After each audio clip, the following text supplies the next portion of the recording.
Let's discuss 5 myths about albinism.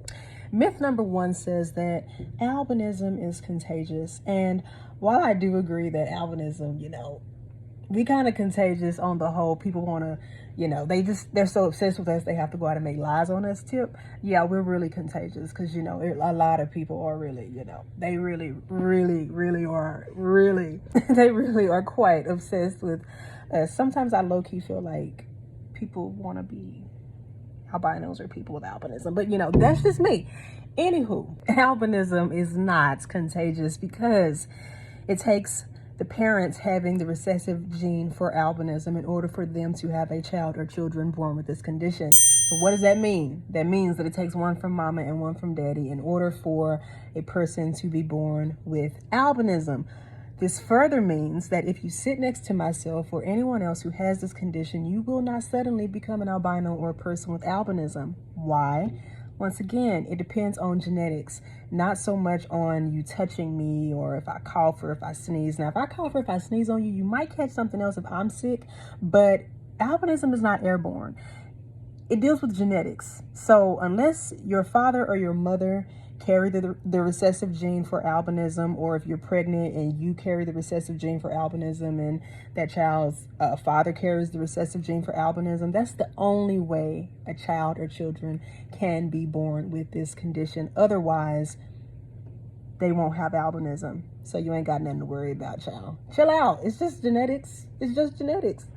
Myth number 2 says albinism is a curse or a punishment. And that is like totally not true, because my God said in Genesis 1:31 that after he created everything that he was going to create, he declared it to be good. So that means I'm good, you good, everybody is good, no matter what you have, what disease, what ailment, whatever, you are good. And it's not because of anything that you've done. It's because God purposed it to be exactly the way that he designed it. And we were born this way on purpose, for a purpose, and that is to do what? Oh, I know. Great things with no melanin in our hair, skin, and eyes. We good. Myth number 3 says that people with albinism are less intelligent. And y'all, albinism, this is not true. Albinism does not have anything to do with a person's learning experience. This has everything to do with the teacher, with the parent. As people with albinism, we lack melanin in our hair, skin, and eyes. Yes, yes. So that means that we have low vision. That means that our vision is not like everyone else's. Even with eyeglasses, our vision is still low. So that means that we need special accommodations. And if we do not have those needs met, that will hinder our ability to learn.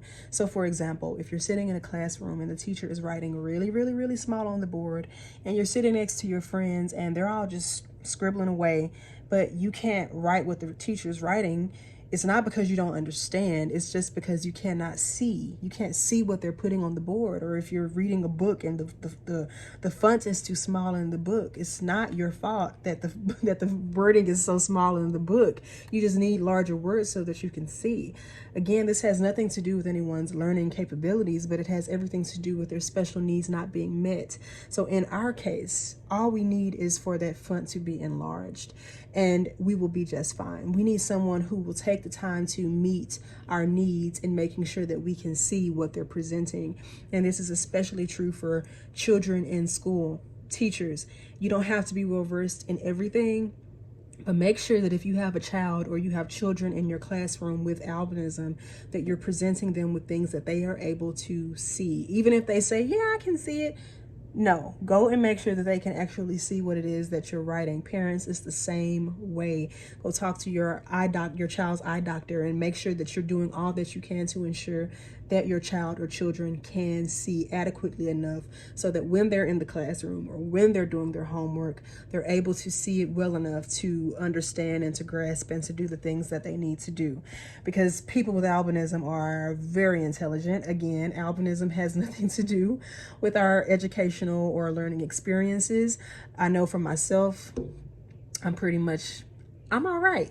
And I have 2 sisters who are like straight bosses in the fields and the professions that they're in. And aside from that, I know of others who are great. They're lawyers, they're radio personalities, they're models. I mean, come on, we're really good. So squash that, squash it. Myth number 4 says that people with albinism cannot go outside during the day.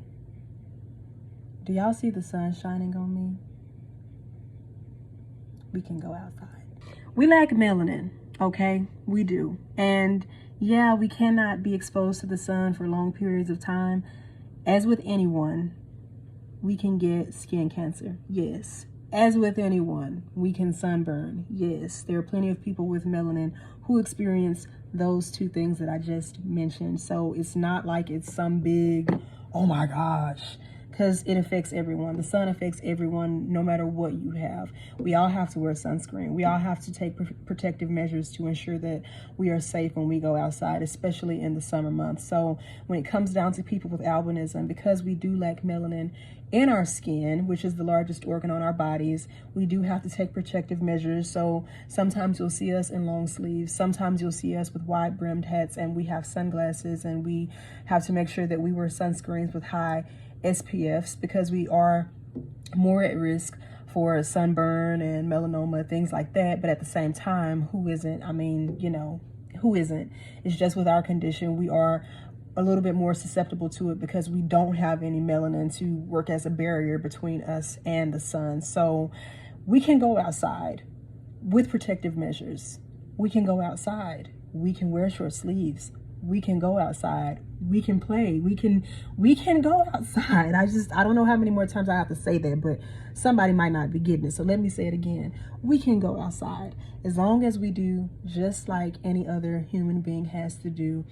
As long as we have our protective measures and we're doing the things that we need to do to stay safe from the sun's UV rays, we can go outside.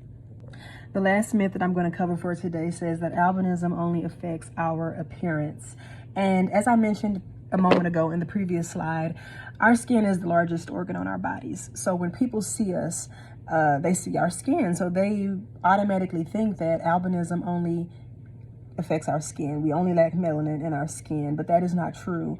Our hair and our eyes are affected as well. And when you look at us, our hair ranges from white to various shades of blonde hair. And in the case of our eyes, we have low vision, and a result of having low vision, having that no melanin in our eyes, we have different eye conditions that come along with that. So we have nystagmus, which is involuntary rapid movement of the eyes. We have strabismus, which is better known as the crossed eye. That's when one eye is weaker than the other eye. And then we have photophobia, which is extreme sensitivity to light. And in those cases, sometimes sometimes our eyes can appear to be red depending on how the light hits our eye. And this all is a result of albinism. And albinism is caused by a lack of melanin being present in the hair, skin, and eyes of the affected individual. So albinism does not only affect our skin, it affects our hair and our eyes as well. So that's 3 areas: our hair, our skin, and our eyes. So I hope you guys enjoyed this myth series. I don't know what we're going to call it, but it's a myth series, and we're tackling these myths, we're battling these myths, we're tearing them down and telling people the truth about albinism, one video at a time. So I hope y'all enjoyed yourselves, and come back next week for more.